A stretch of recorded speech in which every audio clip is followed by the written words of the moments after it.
Bien qu'exclusive à la 360 de Microsoft, la série des Forza reste pour beaucoup de joueurs la simulation de course ultime. Reconnue et appréciée pour son réalisme et son authenticité, cette dernière se permet aujourd'hui un petit écart avec Forza Horizon, un spin-off beaucoup plus orienté action, même si la profondeur caractéristique des Forza semble toujours présente, comme nous l'explique Dan Greenawalt, directeur créatif à Turn 10. Forza Horizon we call an action racing game. And we specifically don't use the word arcade because arcade games traditionally have had a lack of depth. It's nothing wrong, they're fun, but Forza is about depth. It's about having authenticity. It's about having different levels of accessibility. So if you're an 8-year-old kid and you just want to get in and drift cars around, or even if you're an, 40-year-old and you want to get around and drift in the cars, there are assists that make it very easy. But if you're looking for that bond with the car where you're technically finding the excellence and seeing the difference in every car, you can turn off the assists and there's a deep simulation engine underneath all of it. So the style of driving is different. It's not necessarily about shaving a tenth of a second off of your hot lap time on Le Mans. It's about having a good time and exploring an open road, going to a summer music festival, having freedom. But the depth is always there. De la profondeur et de la liberté donc, appuyée par une dimension open world sur laquelle le studio insiste. When we wanted to approach this as an open world game, instantly we looked for inspiration in some of the other great open world games. And so that's Assassin's Creed and Red Dead Redemption, Skyrim, Oblivion. There are great open world games out there, and there are some that are open world that aren't so great. So the key is to find the right inspiration. And we have hidden things throughout this entire world, as well as emergent gameplay. So if you think about the feathers in Assassin's Creed, there are hidden areas in Horizon where you can collect upgrade signs, for example, and they get you a discount on upgrades. There are also hidden barn finds. There's a radio station in the game, and as you're driving around, you'll hear over the radio the DJ say, "Hey, we heard a rumor that there's a classic car over by the dam." And you have to go search it out and explore until you find this classic car sort of buried under junk in a barn. And if you find it, it'll be recovered, it'll be restored and added to your garage.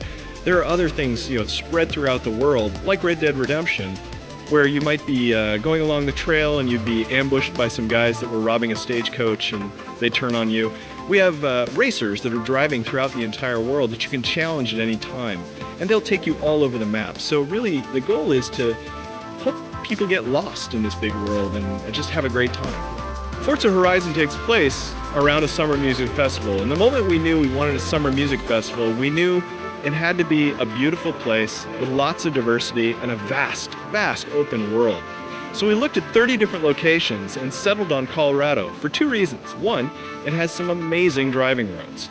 But two, it has incredible diversity in the environment. So you have the red rocks and the snowy mountains, you have ski towns and urban areas, crags, aspen groves, rivers, dams. It's a very diverse area. There are hundreds of miles of roads to explore. So this is a giant world. To capture it, we sent guys on location for 3 weeks, and they went all over the state of Colorado, the Four Corners area. They took videotape, cameras, and photographs so that we could recreate it authentically while making it original so that we could make every single road a wonderful driving experience. We've been making racing games a long time, both teams. Playground Games comes out of Codemasters, and they have tremendous pedigree making Dirt, Grid, Colin McRae, 15 years of development experience for most of the people there. Turn 10, same thing. We've been making racing games a long time. But this is the first time either team has made a vast open world game. And for us, we needed to be humble and start learning from great games like Assassin's Creed and the like. So we had to learn a lot there. So we actually hired people from Rockstar, we hired people from all over the world to help us learn how to make not a great open world driving game, a great open world game, regardless of driving or not. And that was a huge challenge. We had to learn a lot. Pour ce spin-off, Turn 10 a également décidé de mettre l'accent sur la relation que peut entretenir un joueur avec sa ou ses voitures, notamment en revoyant le système d'upgrade et de récompense. I've had the opportunity to travel around the world with the Forza franchise and meet a lot of people in a lot of different cultures. And the one thing I found that's universal is that cars speak to people. The thing that's not universal is how they speak to people. Different cultures, different countries are into small hatchbacks, big muscle cars, might be into supercars, sports cars, race cars. And Forza Horizon has this variety of cars, from big trucks like the Ford SVT Raptor, which is great in an off-road world, or cars like the Subaru STI, which is also great in off-road, but is more sport compact car. What I expect is for people to follow their own path and follow their own passion. If you're into a hot hatchback, maybe a GTI or a Peugeot, then that's something that you can explore. And the car is never made redundant. The car is never useless because the upgrades and the car classification system, the painting. So if you develop a love affair with some small car, there's no reason to throw it away when a high-end car like a Ferrari or a Bugatti becomes available. You can continue that love affair for months and months and months. And of course with DLC, downloadable content, new cars are added.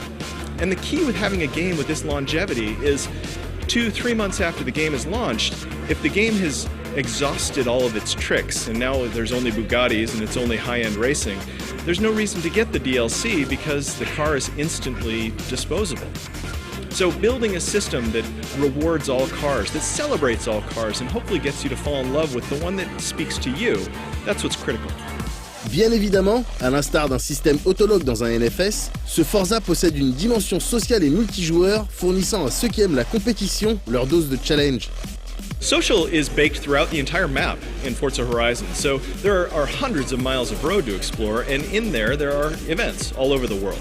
Now every one of those events is a rivals mode, which means when I race it, my time's compared to my friends on a leaderboard, and if I beat them, I win money off them, they get a message, they can challenge me back and win money as well. It's asynchronous multiplayer, it's really fun, it was something that was very successful in Forza 4. But there's other types of multiplayer as well. All of those events can be done in competitive multiplayer. And of course, we have playground games, which was something that was in Forza 4, tag, virus, cat and mouse, interesting styles of game. They never made as much sense as they do in an open world. Being able to drive an STI through a golf course, jumping through sand traps, that makes tag much more interesting. And taking a big truck and hiding it in a warehouse so that you can play cat and mouse, using the big open world, it just makes a lot more sense. Avec son aspect open world visiblement poussé et cette rigueur technique caractéristique des Forza, Horizon n'aura probablement pas de mal à convaincre lors de sa sortie fin octobre. On vous prépare évidemment une critique dans les normes, diffusée à l'occasion d'un 100% à venir.